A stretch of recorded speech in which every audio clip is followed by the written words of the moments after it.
À l'occasion de la Journée internationale de la femme, Ce Soir et Belle RTL mettent les femmes à l'honneur au travers de 5 interviews réalisées par Charlotte Beau. 5 femmes qui ont réussi aujourd'hui, mais à quel prix? Du 4 au 8 mars, découvrez chaque jour un portrait vérité d'une femme qui vous explique comment on réussit en 2019 en étant femme, maman, épouse.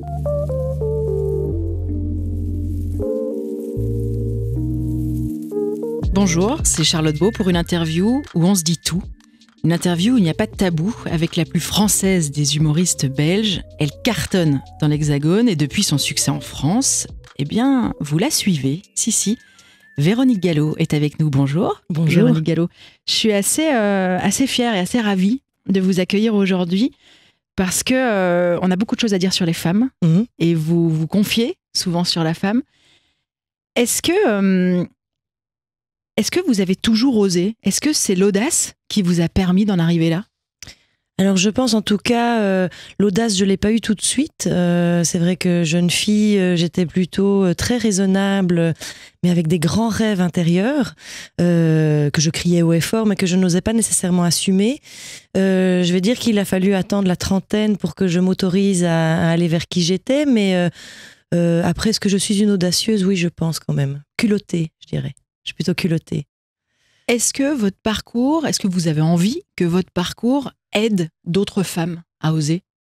En tout cas, le premier déclic qui m'a poussée à bouger, ça a été en tout cas de me dire que je ne voulais pas être de ces femmes qui, lorsqu'elles ont leurs petits-enfants sur leurs genoux, racontent des histoires du genre tu sais, mamie, elle aurait pu faire du théâtre et mamie, elle écrivait beaucoup, elle a plein de carnets, mais malheureusement, tu sais, la vie fait que... Voilà, ça a été vraiment terrible pour moi, cette prise de conscience-là, quand j'ai eu mes propres enfants, et de me dire, mais qu'est-ce que je vais transmettre pour moi, pour eux, et même pour le rôle de la femme, parce que c'est vrai que on était déjà dans une époque où la femme avait quand même beaucoup plus de choix, et moi, on m'a jamais empêché de faire quoi que ce soit. J'aurais voulu, je sais pas moi, être ingénieur sur un chantier en bottes en caoutchouc, je l'aurais fait, mais il y avait quand même une espèce de pression, je trouve, sociale, même de ma famille, inconsciente, de la femme doit avoir un métier qui permet de s'occuper des enfants, la femme doit être disponible pour tout le monde. Voilà, c'est vraiment un sujet en fait, qui me tient à cœur et que je défends dans tout ce que j'écris, en fait.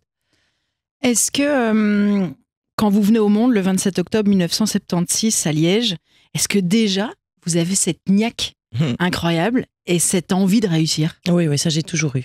Mais ça, je ne sais pas pourquoi, en fait. Je ne sais pas bien d'où ça vient, mais je sais que déjà toute petite, en fait, depuis que je suis toute petite, je sais que je vais faire quelque chose. Je ne savais pas quoi. Quelque chose, ça peut être professeur. Non, c'était quelque chose de grand, mais je ne savais pas quoi. C'était vraiment une sensation intérieure. Après, ça a été très vite tourné vers la scène, en tout cas pour moi ça s'est avéré très vite une certitude, mais dont tout le monde, parce que je le disais, je me souviens par exemple quand j'avais 8 ans, on regardait le samedi soir, j'étais entre mes parents qui n'étaient pas encore divorcés à ce moment-là, donc c'est pour moi une image presque d'Épinal. On regardait Michel Drucker et Champs-Élysées, et je me souviens très bien avoir dit à mon père tu sais, un jour je vais rencontrer ce monsieur-là et moi j'y serai. Et c'est arrivé aujourd'hui. Et c'est arrivé aujourd'hui, et je me souviens que je pense que ma maman, qui pourtant m'a toujours soutenue, a dit à cette époque-là, mais enfin Véronique, arrête un petit peu avec tes bêtises. Mais c'était pas... Eux n'y croyaient pas. C'est pas qu'ils n'y croyaient pas, mais vous savez, c'est ce que je dis toujours, étant née à Liège. Alors c'est déjà Liège, c'est pas Bruxelles. Bruxelles, c'est pas Paris. J'ai eu très longtemps l'impression d'être une Lituanienne qui voulait devenir présidente des États-Unis. C'est-à-dire de me dire, mais oui, ce rêve est bien beau, mais mon Dieu, le chemin que ça va être pour y arriver. Et en effet, c'est un chemin. Ça n'est pas quelque chose qui vient du jour au lendemain. Ça n'est pas, même si je suis une grande impatiente et que pour moi tout est toujours trop lent, mais j'avais la certitude que j'y arriverais. Mais le chemin me semblait tellement long que je pense qu'à un moment donné, quand j'ai eu 17-18 ans et que je voulais à tout prix des enfants, une famille, j'ai un peu mis ça dans un coin de ma tête comme si c'était un peu déraisonnable quand même de penser ça. Comme si c'était incompatible? incompatible certainement, et tellement gros comme rêve que je voyais même pas par où commencer. Est-ce que si vous aviez été un homme, ça aurait été plus évident? Alors ça, je suis pas sûre, parce que j'ai quand même eu la chance d'avoir des parents qui m'ont élevée en me disant toujours pousse toutes les portes. Ouvre-les toutes, tant qu'elles s'ouvrent, ouvre-les. Et j'ai eu la chance aussi, mais ça c'est toujours très lié à un parcours qu'on a. Moi j'ai eu la chance d'être une petite fille pour qui tout allait bien, c'est-à-dire à l'école ça allait super bien, je faisais du piano, je faisais super bien du piano, j'ai fait de la danse, je dansais super bien. Je veux dire, j'ai été une petite fille qui a eu une enfance assez facile, si je compare à d'autres enfants qui sont en difficulté scolaire, qui galèrent, enfin je veux dire. Donc évidemment c'était peut-être très évident de me dire mais vas-y fonce, rêve.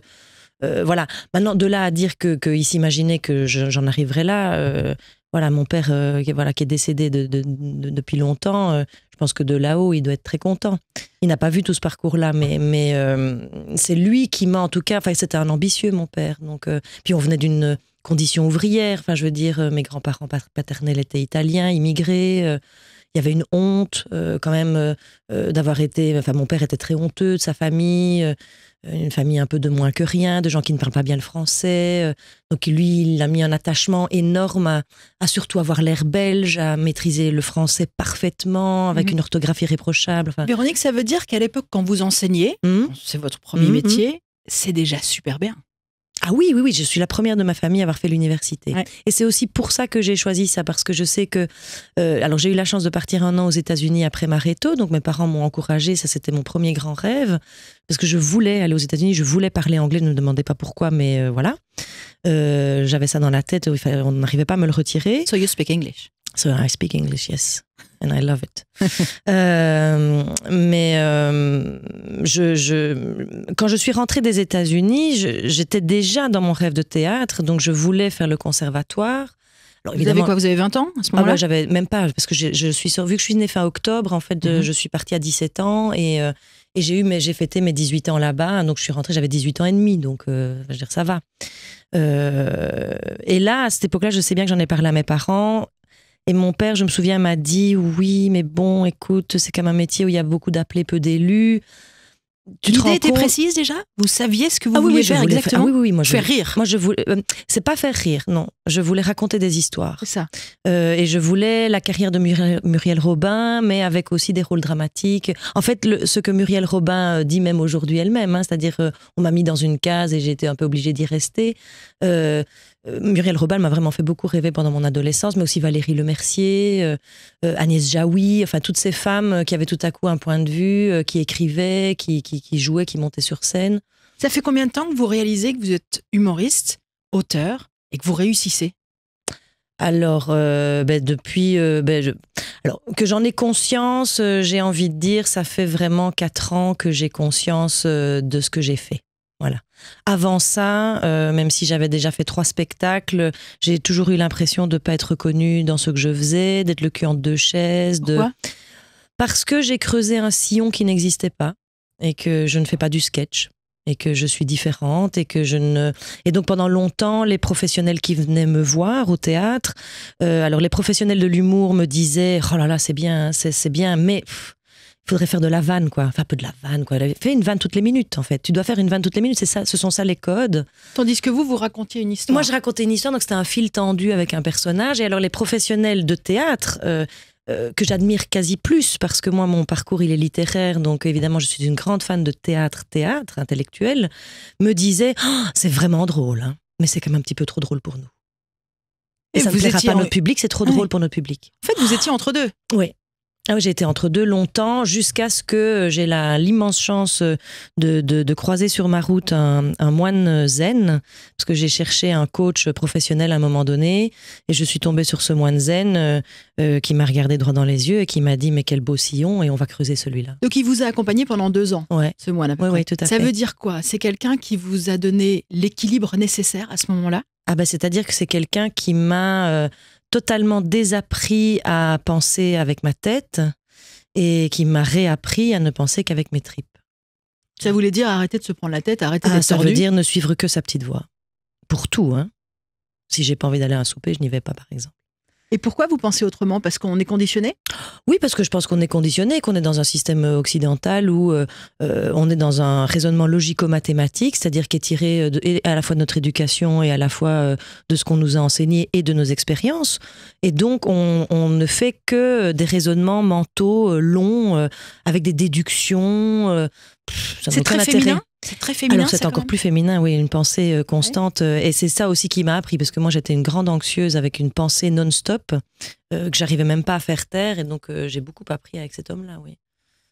Est-ce que, alors de nouveau, je reviens sur la femme, et pourquoi on fonctionne comme ça et pourquoi on se prend tant la tête? Alors je sais pas si c'est ce moine qui vous a guidé? Ah oui, moi, il m'a tout appris, il a changé ma vie, moi. Cet homme-là, je lui dois tout, hein, honnêtement. De on mon va peut-être donner ses coordonnées. Oui, il s'appelle Stéphane Huneau. Toutes les personnes qui nous écoutent. Voilà, il est parti, lui, pendant longtemps comme moine de la forêt en Thaïlande pour se réaliser, lui. Et là, maintenant, je sais qu'il est revenu à Bruxelles, je pense qu'il reprend ses consultations. C'était quoi la clé? Mais la clé, c'est de s'écouter soi et de chercher la joie. En fait, de chercher la joie dans toute chose et de se rappeler constamment que déjà être vivant, c'est l'essentiel en fait. Après tout le reste sont que des... oui, on vit tous des choses très difficiles, mais après, bon, c'est très bouddhiste hein, comme enseignement, mais c'est un enseignement qui est de se dire, ok, j'ai un gros nuage au-dessus de la tête. C'est comme quand il pleut, voilà. On ne sait pas arrêter la pluie, on peut juste accepter de regarder la pluie. Est-ce que vous avez l'impression quand on est une femme, on se diminue plus facilement? Alors je ne sais pas si c'est qu'on se diminue. En fait, je trouve que en fait, je vais dire quelque chose de très franc parce que c'est quelque chose qui m'intrigue énormément. Nous sommes nous-mêmes actrices de notre propre malheur. C'est vraiment une pensée forte que j'ai et plus j'observe les femmes et moi-même y compris, je ne sais pas pour quelle raison nous les femmes, nous sommes à ce point... peut-être parce qu'on veut faire trop attention aux autres, parce qu'on est dans notre nature, on prend beaucoup soin. Si je parle de moi personnellement, par exemple, je sais que j'ai moi-même conditionné la famille, le type de famille que j'ai eu. Enfin, j'ai moi-même reproduit un schéma de mère courage, une espèce de matriarcat où c'est la mère qui a toute la charge mentale, etc. Comme la maman. Voilà, comme la maman. Mais je l'ai fait moi-même, en fait. Mais en fait, inconsciemment, parce que je pensais que c'était ça, prendre soin des autres.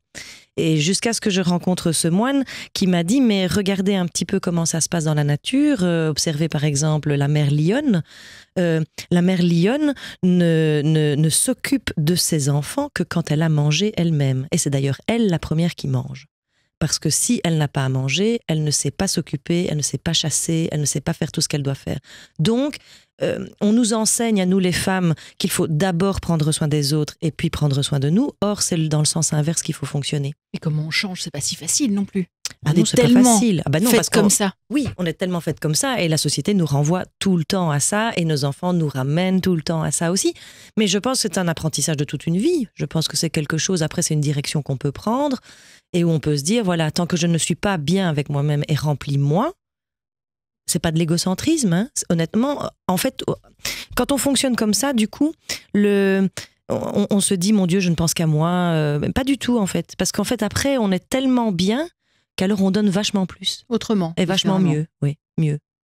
C'est marrant parce que ce moine a changé votre vie. Oui.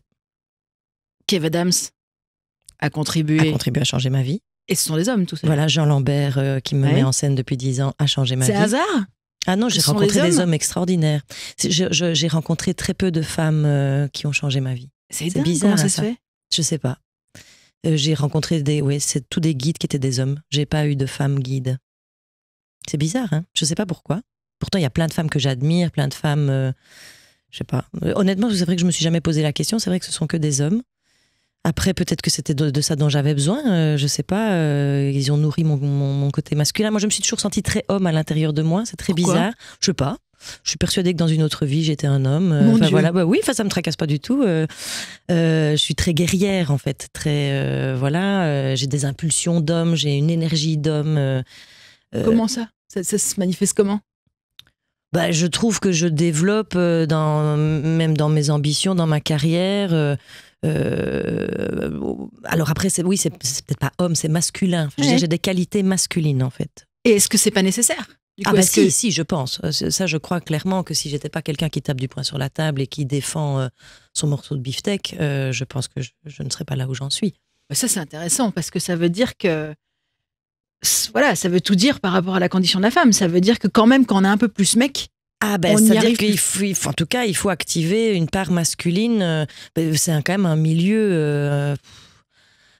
quand on est une femme, je trouve que ce milieu, pas que le milieu du théâtre, le monde, le fonctionnement complet du monde ne tourne qu'autour des hommes. Ça changera un jour?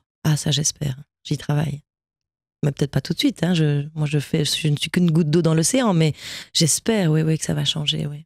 Qu'est-ce que vous dites ou qu'est-ce que vous faites pour essayer de changer ça? Je pense que déjà, de par ce que j'ai écrit, j'interroge, la femme c'est mon cheval de bataille, donc j'interroge beaucoup les femmes sur ce qu'elles vivent, et je pense que c'est déjà la première clé, c'est déjà de se regarder soi et de s'interroger par rapport à ce qu'on vit, à ce qu'on met en place. Donc moi ça m'intéresse beaucoup. Après, qu'est-ce que je fais? J'ai été enseignante pendant 10 ans et je continue aujourd'hui à avoir beaucoup de contacts avec des adolescents, et c'est un des rapports qui me touche le plus, parce que c'est à cet âge-là qu'on peut vraiment insuffler quelque chose qui touche à la liberté, en fait. Être libre en tant que femme, c'est quelque chose de très très important. Est-ce que vous arrivez à dire aujourd'hui, je suis femme et fière de l'être? Ah oui, tout à fait, oui. Malgré tout ce que ça implique, tout ce que ça complique? Ah oui, mais ça ne me tracasse plus du tout. C'est-à-dire que... Depuis le passage du moine? Ouais. Ouais. Ouais. Et déjà, sans doute avant, mais avant, j'étais très anxieuse pour tout. Je me stressais pour tout. J'avais très peur de la mort. J'étais vraiment très... je suis plus inquiète, quoi. Je suis plutôt très sereine. Alors, on est la semaine du 8 mars, cette fameuse journée internationale de la femme. Je me suis replongée un petit peu dans l'histoire. C'est une journée qui, à la base, doit mettre tout en œuvre pour lutter pour les droits de la femme, et notamment pour la réduction des inégalités par rapport aux hommes. Alors, tout est dit. Ça a été mis sur la table en 1911, mais ce n'est qu'en 1977 que les Nations Unies officialisent la journée. Ça sert à quelque chose, cette journée, pour vous? Oui et non. Alors, c'est très bien qu'elle soit là. Après, moi, ça me donne l'impression qu'ok, parce qu'il n'y a pas le reste des jours, c'est quoi? C'est la journée de l'homme. Alors, je ne sais pas. Je trouve ça un peu... en même temps, c'est à l'image de l'inégalité. C'est-à-dire que s'il faut faire une journée de la femme... c'est bien à l'image, c'est bien la preuve. C'est bien qu'il y a un problème. C'est bien, il y a un problème et on n'y est pas encore. Après, je pense qu'il y a de telles mentalités à changer, des discours à changer, une éducation à changer, et le chemin est encore long. C'est assez... je veux dire, honnêtement, là, on parle toutes les deux en tant que grandes privilégiées. Ouais. Qu'est-ce que vous dites à votre petite fille de 5 ans et demi? Fonce. Par rapport à tout ça? Ah oui, sois libre. Ça, pour moi, c'est la plus grande qualité. Être libre, vraiment. C'est plus difficile d'être libre quand on est une femme que quand on est un homme? Quand même, non? Alors, je ne sais pas, parce que je ne suis pas un homme, donc j'ai du mal parce qu'il y a des hommes qui sont bloqués aussi dans leur propre vie, mais je pense que c'est plus difficile quand on est une femme de s'affirmer, oui. Ça, oui. Encore aujourd'hui. Et encore dans notre société occidentale et dans un milieu privilégié. Et à votre petite fille, vous lui expliquez quoi quand elle vous voit? Elle voit que vous travaillez comme une dingue. Ouais, elle voit que vous réussissez. Ouais. Elle vient souvent avec vous? Maintenant, elle commence à venir avec moi, ouais. Comment tout ça s'organise?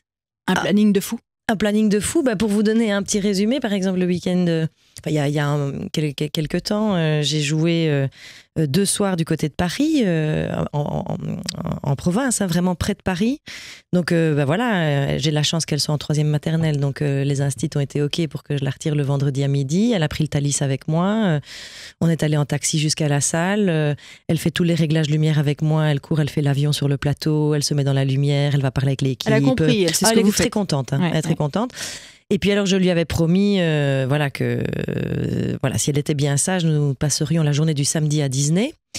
Donc j'ai joué le vendredi soir, on est rentré à minuit à l'hôtel, on a fait un gros dodo, et puis le lendemain on a passé toute notre journée à Disney rien que pour elle, et puis le soir même je rejouais près de Marne-la-Vallée, où elle est de nouveau restée en fait elle s'assied sur une chaise avec mon équipe, parce que j'ai des gens avec moi, elle n'est pas toute seule, je veux dire, je ne laisse pas ma fille toute seule derrière un pendrillon pendant 1h30, mais je veux dire, j'ai mon assistante de prod Charlotte qui est là avec elle, et elle regarde le spectacle. Et ça c'est la plus jeune. Ça c'est la plus jeune. Quand on a 3 enfants, Véronique Gallo, on fait alors, comment? J'ai la chance que les 2 grands sont plus grands, donc ils sont beaucoup plus autonomes, puis ils ont leurs activités. Ils vous suivent?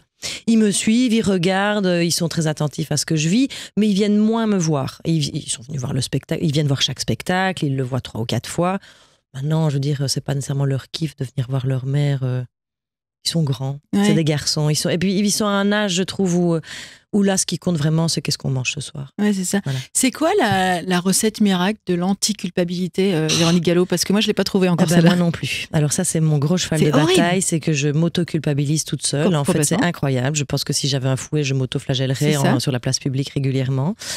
Et je pense que c'est très féminin.